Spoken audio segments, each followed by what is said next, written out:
പടച്ച തമ്പുരാൻ നൽകിയ വഹയിന്റെ സന്ദേശം. എവിടെയാണ് ബാങ്കില്ലാത്തത്? ആർക്കാണ് ബാങ്കിനോട് അപ്രിയം തോന്നാറുള്ളത്?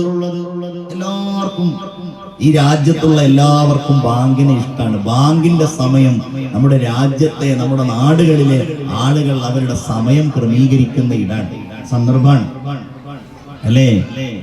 നമ്മളുടെ നാടുകളിലൊക്കെ എത്രയോ സഹോദരന്മാരും സഹോദരിമാരും മുസ്ലിങ്ങളല്ലാത്തവർ, അവർക്ക് ഏഷ ബാങ്ക് അറിയാം, അവർക്ക് രാവിലെയുള്ള ബാങ്ക് അറിയാം, അവർക്ക് അസർ ബാങ്ക് അറിയാം. ആ ബാങ്കിന്റെ വചനങ്ങൾ അത്രമേൽ വിശ്വപ്രസിദ്ധമാകുന്നത് എന്തുകൊണ്ടാണ്? അത് അല്ലാഹു നിശ്ചയിച്ചത് എങ്ങനെയാണ്? അഷ്ഹദു അന്ന മുഹമ്മദർ റസൂലുള്ളാഹ്, കലിമമേ, വിശുദ്ധമായ കലിമയിൽ ലാ ഇലാഹ ഇല്ലല്ലാഹ് മുഹമ്മദുർ റസൂലുള്ളാഹ് और अर्श पर हर जा,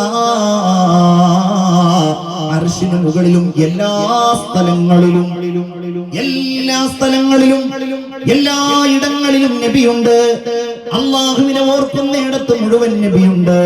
അള്ളാഹുവിനെ സ്മരിക്കുന്നിടത്ത് മുഴുവൻ ഹബീബായ നബിയുമുണ്ട് സല്ലല്ലാഹു അലൈഹി വസല്ലം. അതുകൊണ്ട് ആ നബിയുടെ ഓർമ്മകൾ നമ്മുടെ ജീവിതത്തിൽ ഇല്ലാത്ത, അവിടുത്തെയുടെ പേര് പറയാത്ത, അവിടുത്തെയോട് നേരിൽ സംസാരിക്കാത്ത ദിവസങ്ങൾ നമുക്കില്ല. പിന്നെ ആ നബിയെ എങ്ങനെയാണ് മാറ്റി നിർത്താൻ കഴിയുക? അവിടുത്തെയോടുള്ള മഹബ്ബത്ത് കൊണ്ട്, ആ ഉജ്ജ്വലമായ സ്നേഹം കൊണ്ട് ഖൽബ് പ്രഭാപൂരിതമാക്കാതിരിക്കാൻ എങ്ങനെയാണ് മുഅ്മിനീങ്ങളെ നമുക്ക് സാധ്യമാവുക? റസൂലുള്ളാഹി സ്വല്ലല്ലാഹു അലൈഹി വസല്ലം തങ്ങൾക്ക് അതിന് അർഹതയില്ലേ? നിങ്ങളൊന്ന് വെറുതെ ചിന്തിച്ചു നോക്കൂ. നമ്മൾ സ്നേഹിക്കുന്നത് ആരൊക്കെയാണ്? ആ സ്നേഹം കൊടുക്കാനും സ്നേഹം തിരിച്ചു കിട്ടാനുള്ള അർഹത നമുക്കുണ്ടോന്ന് വെറുതെ നിങ്ങൾ ഇന്നിങ്ങനെ ഒന്ന് ആലോചിച്ച് നോക്കിയാൽ മതി. നിങ്ങളൊക്കെ ഉമ്മമാരായിരിക്കും ഇരിക്കുന്നവരിൽ വലിയൊരു വിഭാഗം.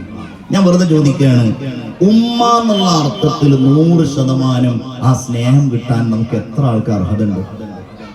എന്താ കാര്യം? മക്കളോട് പലപ്പോഴും നമ്മൾ വിരോധം പ്രകടിപ്പിക്കാറില്ലേ? ചിലപ്പോൾ 2, 5, 10 വയസ്സുള്ള മക്കളെയൊക്കെ അടിക്കുന്നതും മറ്റൊന്നും വിരോധം ഉണ്ടായിട്ടാവില്ല. പക്ഷേ ഒരു 25 വയസ്സായ കുട്ടികളെ അവരുടെ ഭാഗത്ത് നിന്ന് എന്തെങ്കിലും അസ്വാരസ്യങ്ങൾ ഉണ്ടാകുമ്പോ അവരോട് പിണങ്ങാറില്ലേ? അവരോട് തെറ്റാറില്ലേ? അവർ കല്യാണം കഴിച്ചു കൊണ്ടുവന്ന ഇണകളോട് നിങ്ങൾ ഏത് സമീപനമാണ് സ്വീകരിക്കാറുള്ളത്? ഞാനിപ്പോ അതിനെ സംബന്ധിച്ചൊരു വാഴ്ന്നു പറയല്ല. പക്ഷെ ആ ഉമ്മ എന്നുള്ള അർത്ഥത്തിലുള്ള സ്നേഹം 100% കിട്ടാനുള്ള അർഹത നമുക്കുണ്ടോ? അതിനുള്ള വഴി നമ്മൾ ഒരുക്കി കൊടുക്കാറുണ്ടോ? അതും വേണമല്ലോ ചിന്തിക്കുക.